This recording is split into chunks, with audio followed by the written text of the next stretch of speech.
So welcome everybody to, what do we call this, Fake or Break, I think, which is just a roundtable discussion on fake news. I'm going to let everybody introduce themselves in just a second, but my name's Andy Phelps, and I decided to wrangle this together. So that's how we all got here, I guess. And I'm joined by all of these fine people. And really, this is supposed to just be kind of an informal session around the idea of disinformation games or fake news games, kind of what's been happening. We've all been doing various aspects of research into kind of the current practice and landscape of these games, whether or not they're working or not working. And yeah, I think I'll leave it there, let people introduce themselves, and then I've got some questions. I know Lindsay has some questions, and we can kind of get into it. So without further ado, anybody that wants to go next, just say who you are, what you do, where you're from, etc. Great. I'll hop in. I'm Lindsay Grace, a night chair in interactive media at the University of Miami. I'm actually currently in New York because I was at Games for Change earlier. And I predominantly do work in sort of the Games for Change space. I've been doing it for 10 to 15 years. And right now, working with my PhD student, Songyi, we've been doing some work around trying to understand generally media literacy games, misinformation, disinformation games, and I'll let Songyi introduce herself. Hi everyone, I'm Songyi Liang. I'm currently staying in China, so we have a kind of the time zone, but I'm pretty well and very excited for the event. And like Professor Grace has talking about, I'm working as a research assistant for Professor Grace for the whole year, and we are going to talking about our project regarding how to combine communication theories into the very practical areas like the misinformation games. Thank you. I guess I can introduce myself. I'm Drew Moger. I recently graduated from American University. I studied games and interactive media. I've done a lot of research and work with games with Jocelyn and Andy. And I've been interested in, or we've been interested in this topic for a few months now at least, and we've had a lot of conversations. We've done some writing on it, and it's really, it's an interesting space that I don't think has had a lot of conversations yet, or is just beginning to. So we're really excited to talk about it. And I'm Jocelyn Wagner. I'm also a recent graduate of American University, the Games and Interactive Media MFA program. I currently work as a narrative designer at Ascend Learning, and Drew and Andy and I wrote a paper about this topic, and we have lots of thoughts about it, and excited to hear Lindsay and Songyi's thoughts about it as well. Great. And before we get into questions, it might be good for us all to mute. In the chat, it looks like a lot of folks are hearing a high-pitched whine, and if we mute, we might figure out which one it is. Great. Awesome. Well, I don't hear it anymore, so it's definitely one of us, but yeah. I'm talking, so it might not be me. Okay. Yeah, so thanks to everybody for their introductions. I probably should have said that I'm at American University, and I run their game center, and I also teach at the University of Canterbury in Christchurch, New Zealand, which is where I am now, and thus it is 3 o'clock in the morning for me. So if I seem a little tired or out of it, there might be something to that. And that also we wrote some of the work that we've done has also been informed by work from Mia Consalvo and her student Scott De Jong, and also by Roger Altizer, who I think is in the audience, who's been looking at some of the games for health. And I see in the chat that somebody was sort of saying they didn't know this was a thing, that people were trying to do this, and that kind of gives us a good segue into the first little bit here, which is so we've been analyzing, I guess, sort of fake news games, if you will, for a while, and I did some work with Drew and with Jocelyn to sort of look at these games, and basically a lot of these games have the goal of sort of teaching people about fake news, or helping them recognize fake news, or helping them discern between real and fake news, etc. Drew or Jocelyn, do you want to talk briefly about kind of what we looked at with the paper we did for GLS? Sure. So we, when looking at this sort of space that exists in the games that are in it, we actually found that there were just two categories that we found they really fit into. And it was, as Andy said, it's either helping players recognize fake news and discern it from real news, and sort of tasking the players with doing that and teaching them. And then the other category was having players actually create this sort of and spread fake information through different communities, these sort of fictitious communities. Those were the two like big categories that we found most of the games in this space fit into. And then from there, we wanted to then look at why exactly is there not a lot of diversity in this space in terms of like gameplay and mechanics. And then if these games are actually achieving what they had set out to do, and what can be done better to diversify that space, make these games more unique and potentially more niche, because there's a lot, as we're all aware, there's a lot of different forms that misinformation and disinformation can take, and specifically what it's about.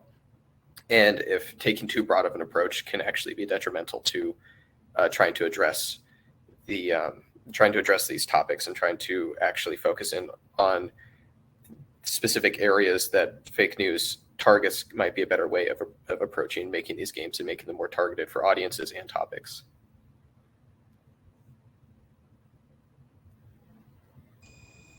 And Awesome. I will add something, but I want to make sure. I think I might be the source of the feedback. Are you still getting that terrible feedback? Okay, I'm gonna leave and come back in, so y'all continue to do what you're doing. Thank you. And perhaps Songyi, you'd Okay, like to talk about, because in the chat, I've noticed there's a conversation about inoculation theory and some of the others. Do you want to actually introduce some of the theories from which these games are designed? Sure.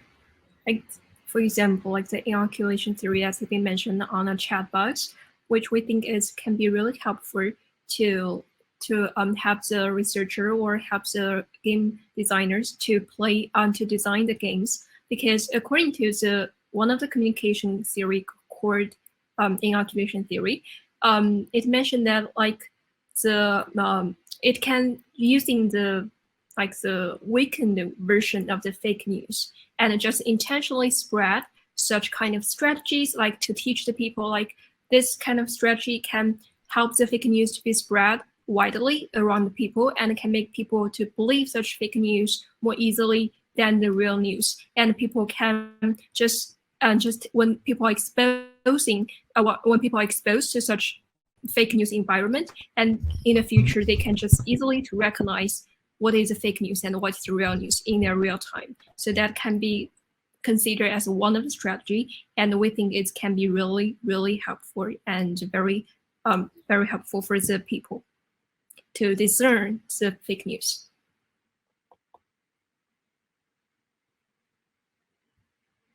awesome.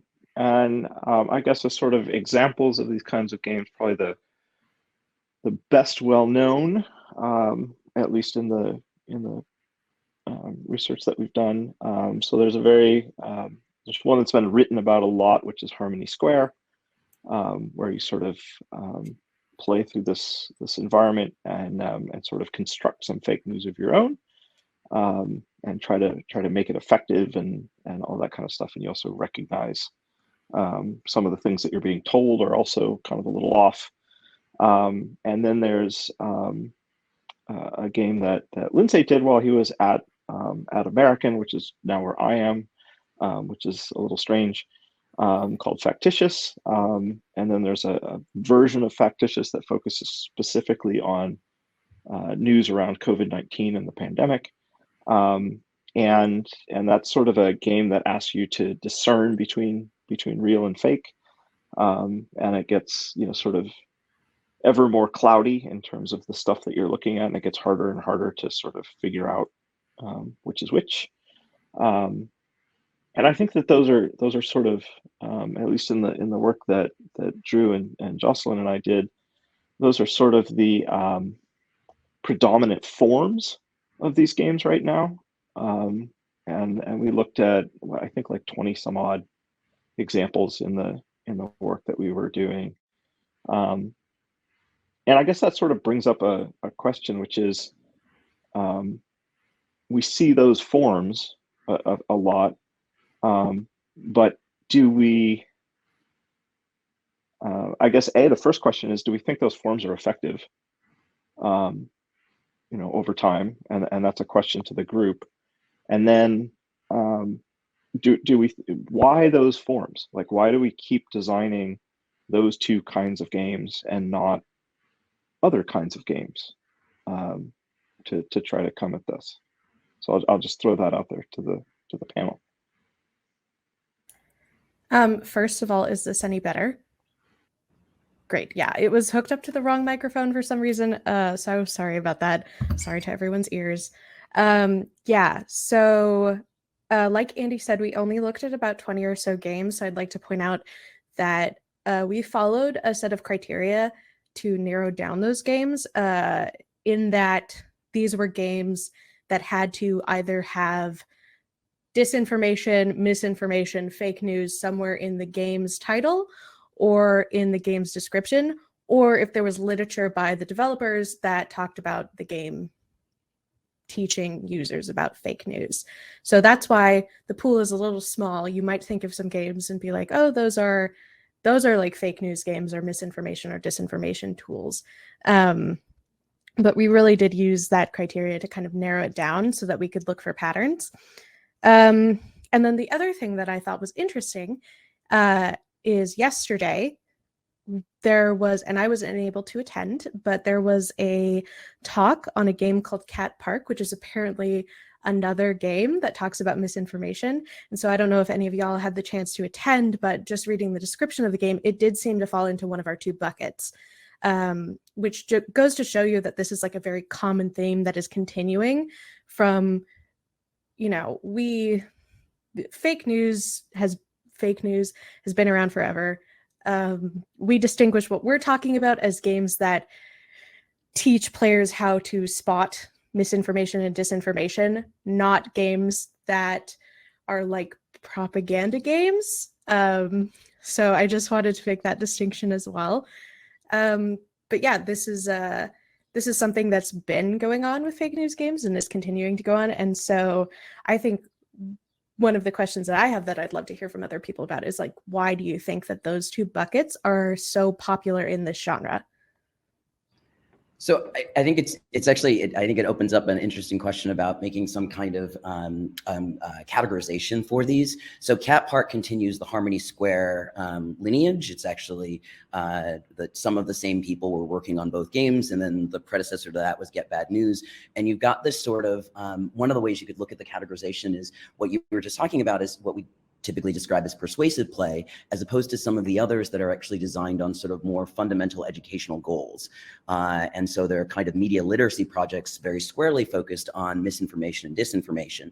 And I think it's really interesting to start thinking about how the mode of production or the goals originally stated affect the end result. So for example, one of the things we saw in the research we did and we presented at DIGRA last week, Digital Games Research Association, was that there are these patterns that we follow that I think are actually a product of who's making it. So for example, a lot of these games require a tremendous amount of reading. And I think it's in part because we're always looking at the analogy to news. And then the organizations that are producing them are most comfortable with basically text content. But if I were to offer you the most exciting, interesting media literacy project, I don't think your first instinct is to say, cool, I hope it involves a lot of reading. And I think that's one of the products of how we are understanding the space, and maybe to get back to Andy's question, how we might not be doing the work as well as we could. I think it's one of our weaknesses is that we are falling into the same patterns we fell in when we tried to make what was the old term edutainment, when we are a little too afraid to end up making playful experiences, and we tend to make these sort of like highly prescriptive experiences. And then the only other quick comment I have is that I think one of the patterns that we see a lot in these games that we've looked at is we have so many games that are really kind of inverting your goal. So the last three we just talked about, it's in order to teach you about fake news, we have you produce fake news. And I put in the chat, fake it to make it. There are all these games that are about producing fake news. And the irony is we're trying to teach you to detect it, not be better at making it.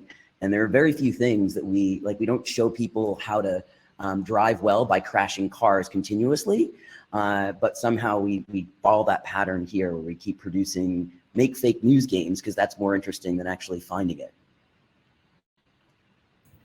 And I've seen from the chat too that print media isn't necessarily everyone's primary source of news now, which to go off of what you're saying, a lot of these games actually focus on social media and sort of like Twitter-like platforms, which is I think something that's a bit more specific to the the sort of modern context in which we're having these conversations. And when we were reading, doing our research sort of on attempts outside of the game space to address fake news, sort of what social media companies are trying to do or failing to do, and what other organizations outside of them are attempting to do. There's been a really big focus on social media, rightfully so, because it's played a pretty big role in a lot of these sort of campaigns that spread false information, but that it hasn't exclusively been to that. There was a few sources that we looked at that talked about, cable news's role in spreading not necessarily fake news, but misleading news or misleading information. And then other sources outside of those spaces too, that I don't think we've seen as much of these kind of games addressing beyond just social media. And yeah, I think one. Oh, sorry. Go ahead. No, you go ahead, Andy.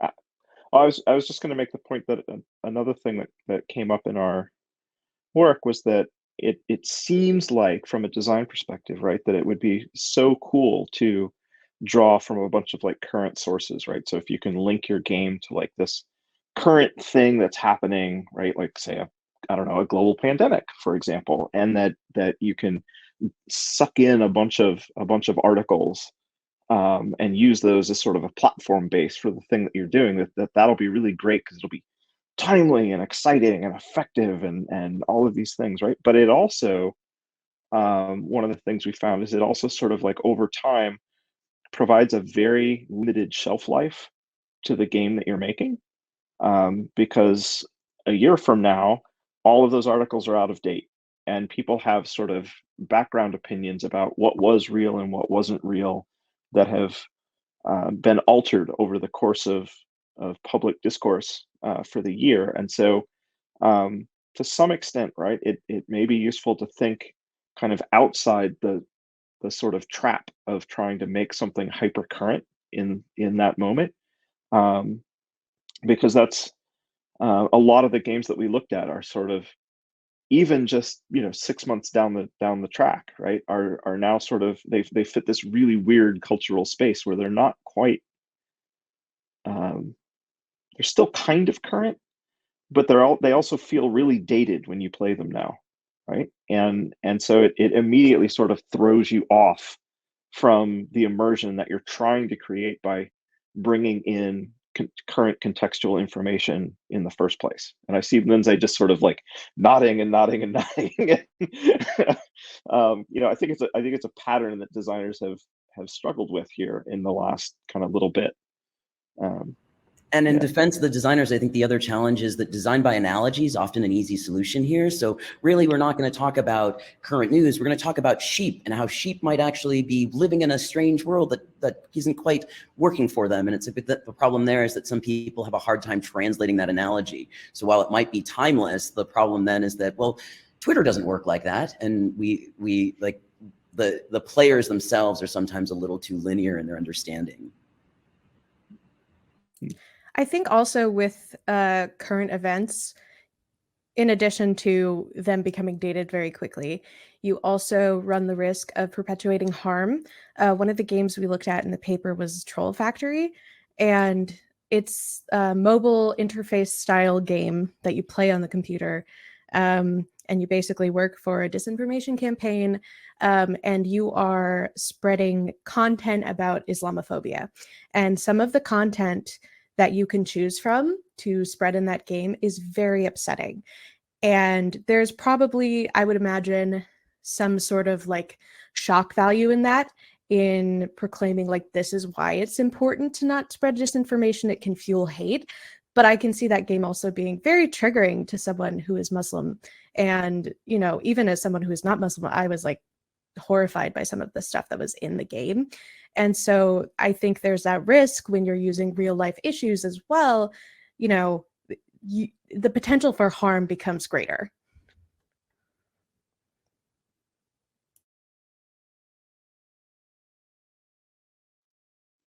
Awesome. I think that's a great point. And I guess the other, and so to sort of peel that onion a bit, I want to talk a little bit about sort of motivations and approach for some of the designs, because I think one of the themes that's emerging is we're seeing a lot of very similar designs for games in this space.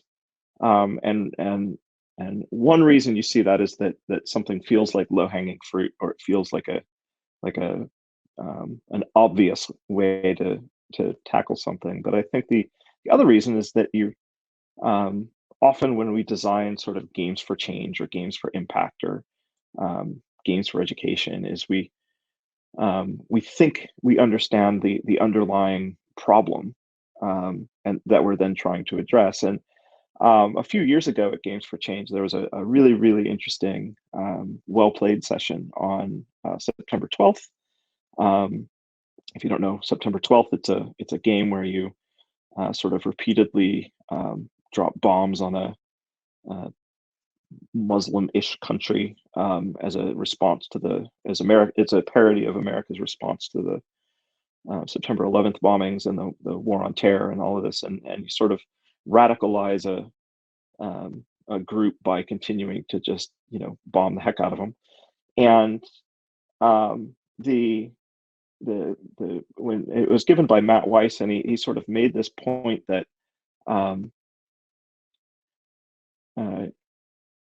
people's reasons for being in a certain circle and for choosing to believe certain news and for holding a set of beliefs, their motivations for that are actually very varied. That we keep approaching this as an education problem, right? We keep saying, well, if somebody knew it was fake, right? If we could prove to someone that it was fake, if we could prove to them that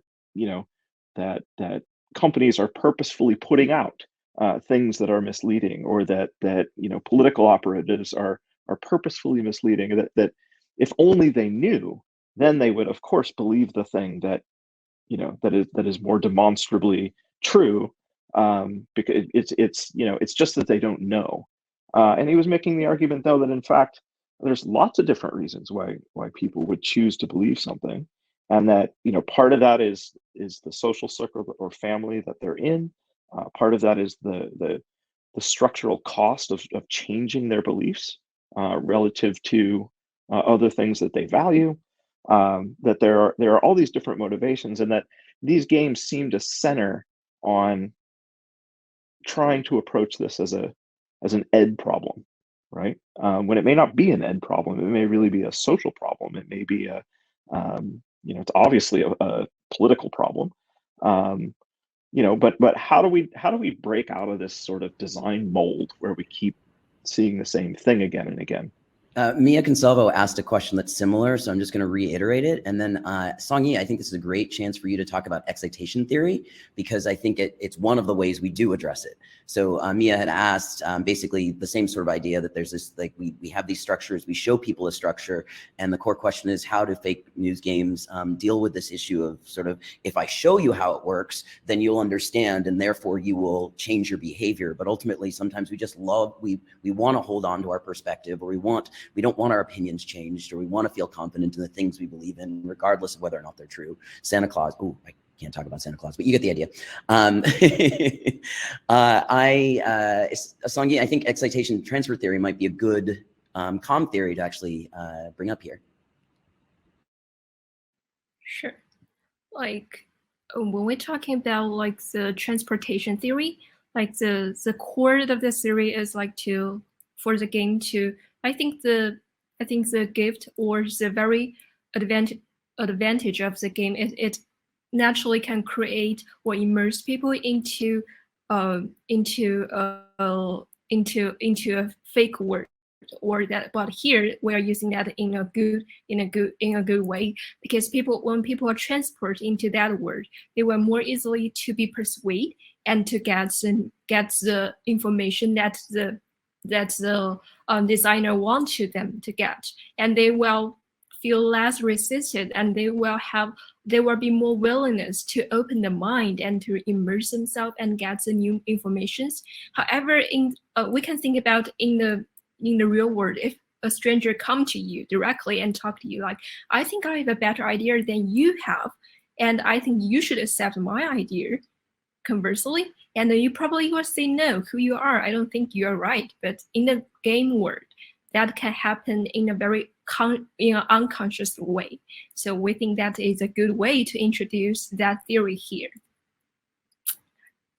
And the other that we looked at is really about helping people understand or helping bridge the emotional relationship to the content, which is one of these tensions. And it feels as though if we look at a lot of these games, they are not particularly emotional. They are actually extremely logical. And you see some comments in the chat right now that are also sort of emphasizing that we have this sort of rational perspective that as long as everybody understands how a combustion engine works, they'll somehow be better drivers. And it's like, no, there's actually a lot of other things that you would need to understand. But we do this as academics in particular, like, well, if we explain a covalent bond ad nauseum, they will therefore understand all other things. And I think that's one of the earlier question Andrew was asking. It's sort of, we are almost naive in the power of emotion and fiction and helping people feel good about themselves and accept the opportunity that these games might offer. And I think stemming from that too is this idea that I think especially with this sort of hyper politicized sort of environment that we've become accustomed to is some people are not even concerned with being right anymore, and more so just winning. And sort of what that winning in their perspective means is completely different. It varies from person to person, right? But there's this idea of like that as long as you can convince people to be on your side, even if you know that the information is not correct, or if you know that the information you're using is incorrect, you've still sort of won. Which is, I think, to the point that we've been talking about, is that that's really difficult to challenge or to sort of deconstruct. And another thing that I think stems, or that is kind of connected to this, that we were looking at too, that we didn't have enough time to really delve into our paper with, because it's a completely separate topic, is that language and culture is not often looked at when trying to approach this. So like social media companies, for example, a lot of the energy they put into trying to challenge, fake news is entirely in the English language. And English speakers aren't the only people that spread and can be affected by fake news, which is sort of, again, and then also the sort of different cultural aspects of like what of different nations and different peoples around the world, what exactly sort of false information can speak to them more than others, which sort of makes this whole thing even more messy, right? Is trying to also then find ways for games to then jump not only language barriers, but also cultural barriers too. And when we were doing the paper and we were kind of like making our list and using our criteria to pick the fake news games, we thought about adding demographic information such as the country of origin, and it didn't make sense within the paper, but we did note that most of the games were made in English-speaking countries, either in the US and Canada or in European countries that speak English. So there's definitely something to be said there, that the target audience for these games is English speaking people, people who probably have familiarity with things like the US election cycle and things like the perpetuation of fake news after Donald Trump came to presidency and after Brexit. So it's a very, these games try, I think, to walk a line between super general, in that they want to create a net that captures everyone as audience, and then they're also super focused and have kind of a bias towards like Western news and culture. And one of the things that we talked about kind of ad nauseum is who is the audience for these games? Because if you're trying to track change in a quantifiable way, which I think a lot of these games try to do, specifically because like if you're going to write an academic paper on the efficacy of the game, you have to have some metric by which you define success. But I think there's no discernible audience for most of them. There were some media literacy games that were specifically like, these are for children. But other than that, was it for young adults, older adults? Was it for people from conservative backgrounds? Was it from people from progressive backgrounds? Like, there's just no intended audience, it seems. And I also think that that's something that could be limiting to these games as well, is not just the two genres, but also the fact that they're simultaneously trying to reach a broad audience and a very, very narrow audience. And it's an interesting, and I think you might even see this pervade other games that aim to do something, is in part, it's also about examples in context. And so, for example, someone sees Harmony Square and says, great, I want to do that, but I want to do it better. And Harmony Square is good in that it's translated into multiple languages, and it is sort of designed to be useful to the democratic part of the world that understands the value of news to help shape our understanding of political systems, as well as choose our candidates and all this other stuff. But I think it's important to also recognize that sometimes as researchers, we are also doing that bias. So we are all English speakers.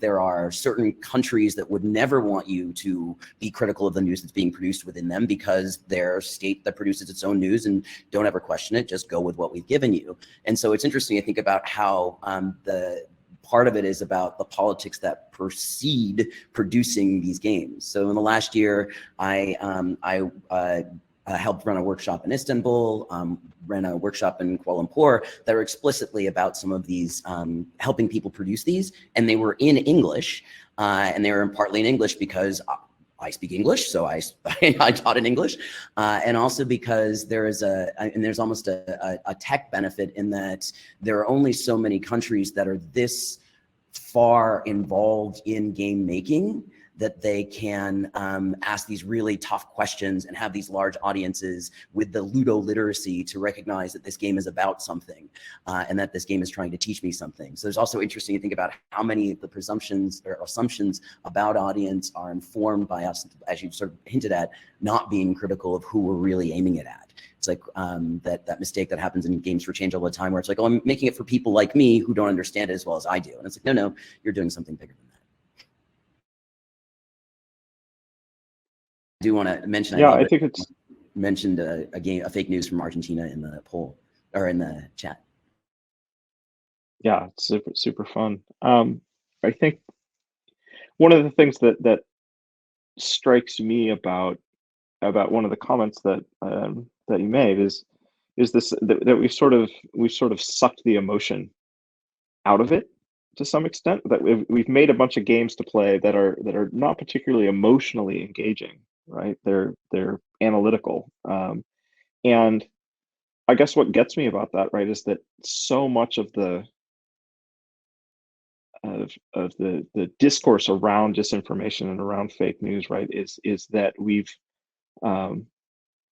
so often go out and seek information on a given topic, right, in the moment that we're having an argument, right, or in the moment that we want to convince this other person in our sphere, be it online or in person or what have you, right? Like, no, you're wrong, right? And it's a very emotional response to things, right? And it just, that juxtaposition is really interesting to me as a designer, that we don't really seem to be thinking about the contextual space in which people are making decisions about what they're choosing to engage with and what they're choosing to repurpose and repropagate.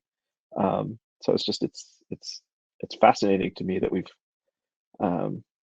sort of moved away from the very thing that we know is happening, or that we surmise is happening. Because I struggle with how you would produce good design there.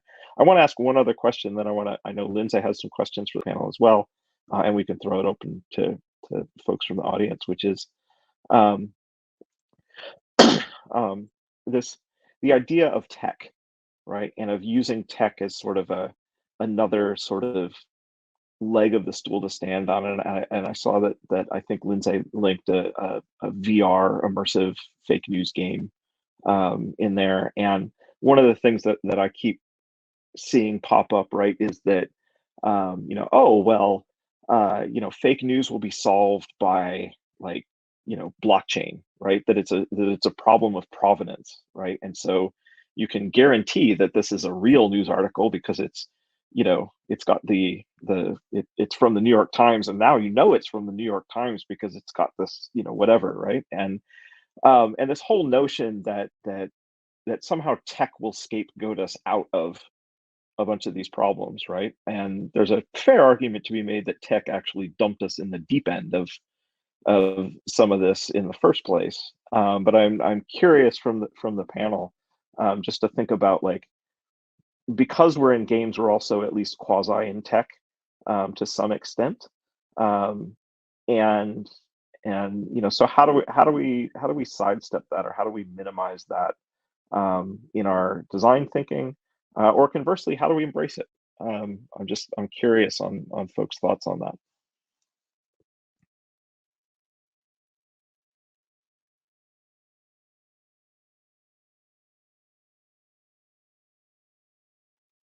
Or maybe that was not a good question to ask because no one. It's a good question because we're all deep in thought, thinking about our answers. Yeah, we're trying to think of how to respond. And I'm just being quiet because I feel like I keep talking too much. Yeah, but I think you've designed several of these games, Lindsay. So, and also, you're dealing with funders in this space, which I think is an interesting perspective as well. So, it's definitely something that sort of impinges or impacts on the funding discussion a bit. So, I'd be curious for your thoughts about that intersection.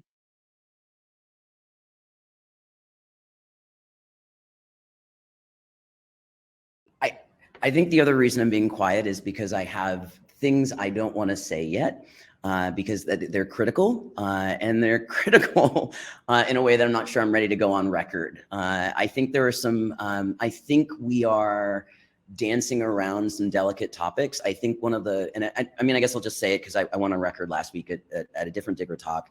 I think that we have a tendency to be extremely optimistic about any technological solution. We embrace the technology and we fail to be critical of it. And then we think another technology is going to swoop in and save us. And we do this, I think, systemically across a variety of problems. So with climate change, we're like, great, we just have to invent a thing to fix the thing that broke all the things. And we do it over and over again. And games is just another example. So the other talk that I'm referencing was, we were talking about news games generally, keeping in mind that I'm Night Chair and linked to Night Foundation. And there's this sort of like, we kept producing games to help with the problems we were producing in tech in news, instead of looking systemically at how we could address the issue. It's really, I mean, it's the critical part, the part that I think I feel a little, I feel maybe like jaded old academic about, is that I strongly believe in games for change. I actually strongly believe in things like procedural rhetoric. I think games as systems are really good at helping us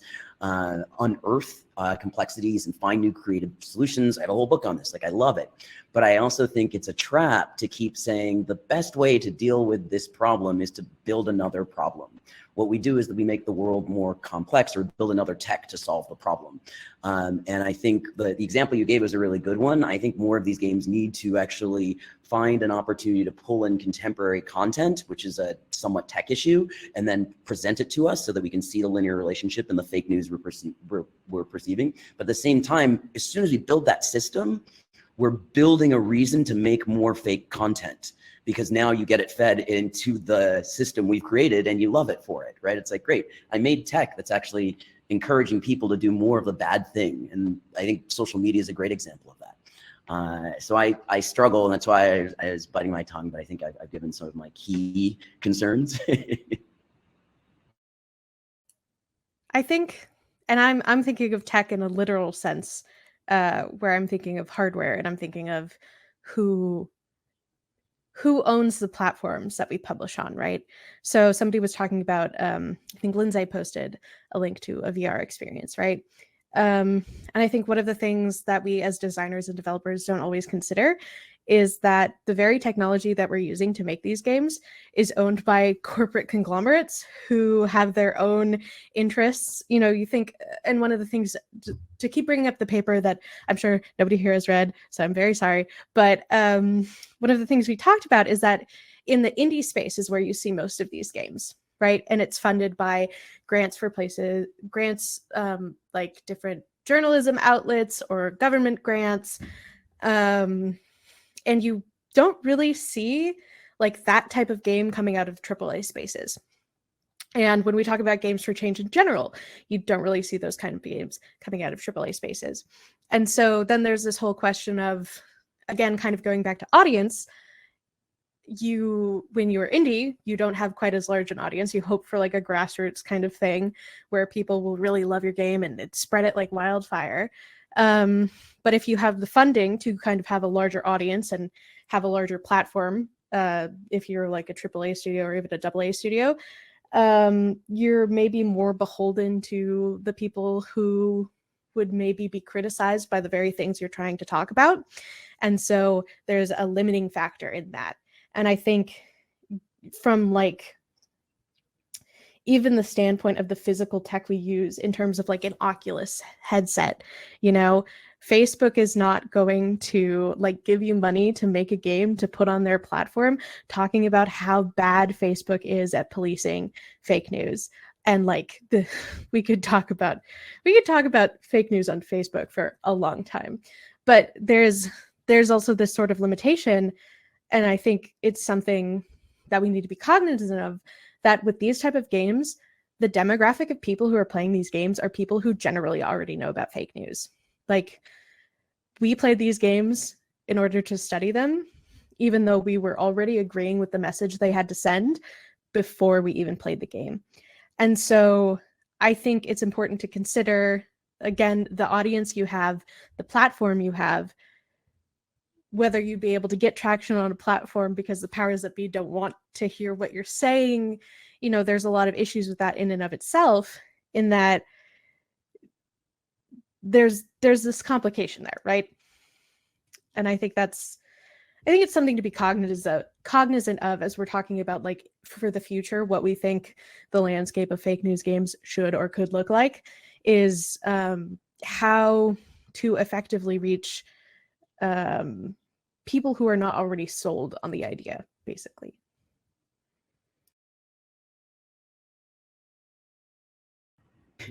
I dropped it in the chat, but I think it's funny. I actually did go talk about Factitious at Facebook.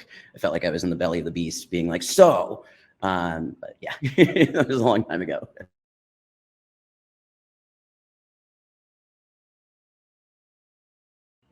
In terms of time, it looks like we have a couple of good questions in the poll, in the chat. Should we maybe hit some of those? Great. Let's go. I saw a good one.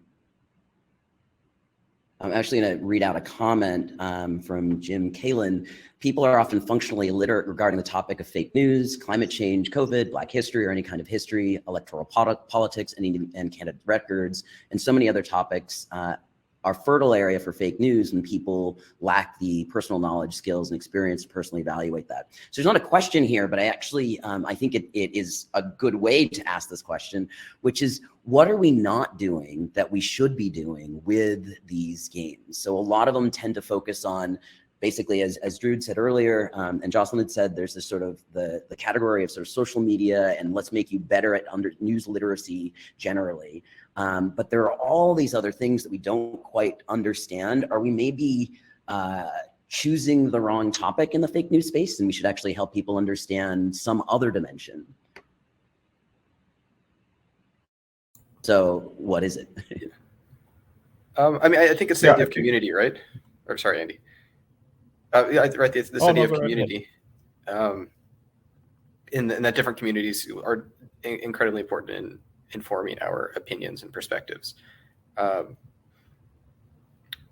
which is what this comment gets to, right? Is sort of those around us, whether it's if those actually physically close to us, or if it's in the case of social media, right? Those that we whose perspectives we trust.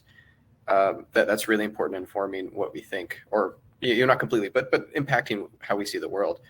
And I think that's a space that these games could definitely venture much farther into, which some of them do, right? I think like Harmony Square, for example, does focus on how you can disrupt a sort of this healthy, robust community and how you can sort of pick away at it. But I still think there's that really strong interpersonal aspect that I think this space could really look at more strongly and try to address more. I'll give you at the risk. Oh. Sorry, I was going to say, at the risk of creating more or citing more problems instead of solutions, I think there is opportunity for metaphor in this instance, for kind of like experiential gameplay in this instance. I think to Lindsay's earlier point that you can sometimes lose the linkage in that, right? You don't always, Drew and I wrote a research paper a while ago on the community around BioShock, a self-proclaimed anti-Randian objectivist game, and how a lot of players came out of that game even years later being like, I love Ayn Rand. Like, that game made me love Ayn Rand. And so I, on the one hand, think that there is ample opportunity to not make a BioShock game about fake news, but something where it's a little more abstracted. But on the other hand, I think there is concern, like Lindsay said, and as our BioShock paper talked about, people getting the entirely wrong message from it. But I wonder if that is a risk worth taking, just because we don't have many examples of that kind of game in this particular genre that aren't like, Fallout 3 with the different radio stations and things like that. Yeah, so I wonder if that is grounds to explore even despite the risks. And I, one of the things that we had sort of underneath for Safe Practitioners was, and I'll use an academic terms, but there's generally sort of like epistemological questions to ask. How do you understand your knowledge system? Are you being critical of your knowledge system? How do you actually perceive a good source? And so in this comment, there's a sort of mention of like religious leaders versus politicians. It's like, who is your chosen expert and why? That might even get at, which is why I think it's such an interesting comment, may actually get at Andy's original question, which is about timeliness. Maybe the problem is that we should be designing and developing more games that actually have some skill set that pervades no matter what, no matter whether social media dies and we're getting info from cable news again, or we're doing something else. It's these habits of mind that actually get you to critically ask that question and determine, maybe even for yourself, what your most reliable source of knowledge around the world would be. How do you understand a problem? Is it that you find 3 experts and a source and something else? And encouraging people to do that, in part because I think, and this is more of a fundamental sort of literacy issue, I think we're actually doing less and less of it as we sort of crowd out maybe to blame STEM, but we crowd out education with less of that weird philosophy stuff and more of that, like, well, just make sure you're able to code as someone who can code. Right. I'm being told that we're just about out of time, but I want to, I guess sort of my final thought on that topic is I'm increasingly interested in games, and I think there have been many, particularly in more like the MMO space, but I think there are games that have said some really interesting things through the mechanics of the games about tribalism, and I think that that's one of the spaces where I think some of these games could be a little bit more interesting and a little bit more effective. If you, I was preparing a talk on this subject for GLS, and I hit across that image again of Antler Boy in the January 6th riot, and call it what you will, riot, insurrection, failed coup, etc. But just that image, right, is so, you can just like the everyone's opinions about that, right, are fractured into these well entrenched camps at this point, right, and people are talking across one another, right, and just hunkering down on their belief structures within these different tribes. And I think that we did that so well during like World of Warcraft, right? There was so much to learn about, even just,